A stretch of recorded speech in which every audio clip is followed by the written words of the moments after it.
is now 5 days post-op, and I'm inviting you to be on my team. I know there are several of you that are retired nurses, there are some PTs, and I am open to your suggestions as well. So here's my thinking today.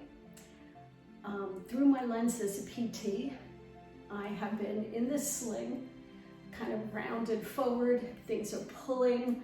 I'm in a more of a protracted state of my shoulder blades. So I want to loosen that up. So I'm coming out of this and you are witnessing. I'm going to do a little passive range of motion. Oh, it's a dead limb. And a little bit of pendulum here. Oi, oi, oi. This bar on my reformer so I can steady myself. And doing circular motions of the arm passively as a result of the circular motion of my body. So I'm not engaging any arm muscles. All right, standing up. Shoulder elevation and depression. Lifting and melting. Those tissues around the shoulders tend to become adhered when they're stuck in one position for so long. So this feels really good.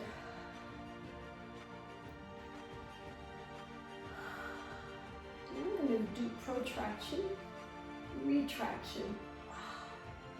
I'm just going to relax and do retraction. I don't need to do any more protraction. So relax, and then I'm squeezing the shoulder blades together.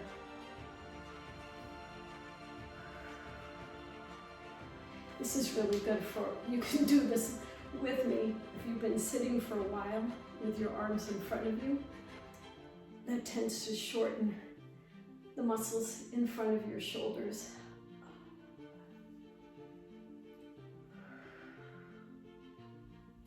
Bend the elbow and slowly straighten. There is not a lot. It just doesn't feel good. I'm not going to do this today, but I am going to do some flamenco hands to initiate motion in the wrists, fingers, and give a little proud chest while I'm at it, because that feels good. Opening up the chest and the front of the shoulders.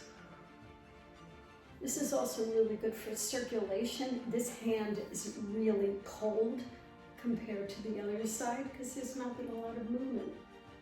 There's been no movement, actually. Oh, this feels really good. I've got my arm back in the sling now, and I'm going to address the other parts of my body that are yearning for movement and to help increase blood flow and circulation, which helps with general healing. So think about that yourself. If you're out there and you're injured, what part of the body is injured? What part of the body can you move to facilitate healing? All right, I'm coming. You can put your hand on a counter. I'm just going to do some nice deep squats, paying attention to my alignment, belly deep, chest proud, and knees tracking over the second toe. And little pulses. Stay down. I'm going to draw the heels towards each other and open. Other heel comes in. This is working my inner thighs. This will only work if you're in socks on a slippery surface. And my inner thighs are starting to cramp. I'm coming back in. And feet parallel, hip width apart. Heel raises. Pumping those calf muscles.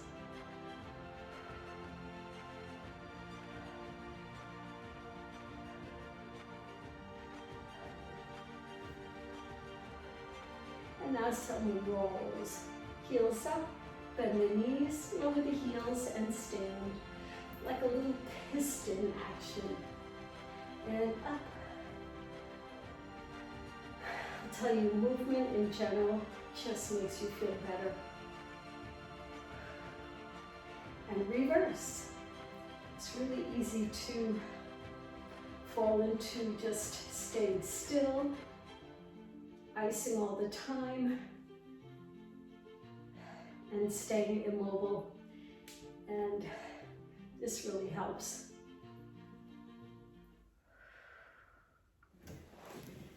This is my secret weapon for breaking up myofascial adhesions that tend to develop from being immobilized for such long periods. I back myself up, knees bent, and put it right around my shoulder blades. Support my head with my free arm. Lift the hips up, and slowly roll over the upper back. It feels really good.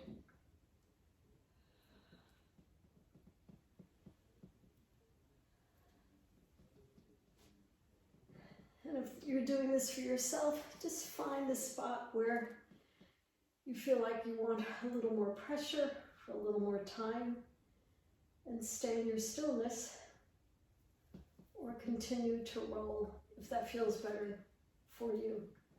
Sometimes I get some little pops, little adjustments that happen, and that always feels really good.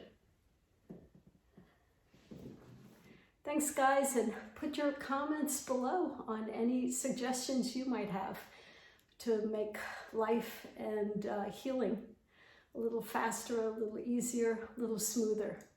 Thank you.